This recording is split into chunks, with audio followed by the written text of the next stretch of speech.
তারিখ বিকাল রাত্রের ঘটনা, 9টার রাত্রের ঘটনা। আমরা জানি না যে আমাদের এলাকাবাসী লোক এরকম দুষ্ট লোক থাকবে, আমরা কল্পনা করতে পারি না। বরং আজকে সকালে আমরা গাছ কাটার জন্য বাগানে এসেছিল। বাগানে এসে দেখলাম যে আমাদের বাগানগুলো এখানে কাটাবার জন্য কোনো একটা সুবিধা ছিল না। এই দুষ্ট কাল রাতে এরকম কাজ করবে আমরা কল্পনা করতে পারছি না। বরং কি বলবো যে আমাদের এলাকার বাসী আমরা এটা নিয়ে নির্ভরশীল করি, আমরা এটার উপর আমরা খাদ্য সংগ্রহণ করি। আমাদের ট্রাইবেল এলাকায় আমাদের যে এদেশি এলাকাতে আমরা বাগান ছাড়া আমরা কিছু কাজ করতে পারি না। এটাই আমাদের ভরসা, এটা দিয়ে আমরা ফ্যামিলি চলে।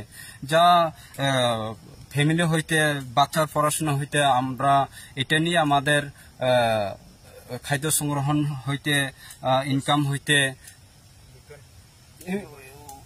অল টোটাল আমরা এটা দিয়ে আমরা নির্ভর করি। কিন্তু আজকে যে এরকম কাজ করে দুষ্টামি করছে, এটা কি পদক্ষেপ নেব আমরা প্রস্তুত আছি। আমাদের এলাকার বাসী সবাইকে আমরা জানাচ্ছি আজকে সকালে সব আমরা আসার পরে দেখার পর্যন্ত এখন কি স্টেপ নেবে আমরা আবার সিদ্ধান্ত করব।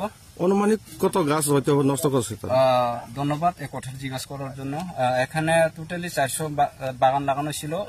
জ্বর বৃষ্টিতে হয়তো 20-25 এরকম ভেঙে গেছে। ভেঙে যাওয়ার পরে এখানে টোটাল আছে 380 এরকম গাছ আসে। 380-এর মধ্যে বেশিরভাগ ক্ষতি হয়েছে, 280 মতো ক্ষতিগ্রস্ত হয়েছে, আরো 80 হইতে 100 এরকম অনুমানিক আসে।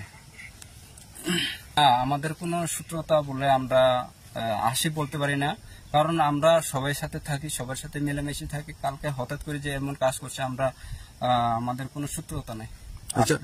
মালিকের নাম কি ছিল? মালিকের নাম হচ্ছে আমার কাকাতো ভাই শ্যামল দেব বর্মা। ওনার নাম।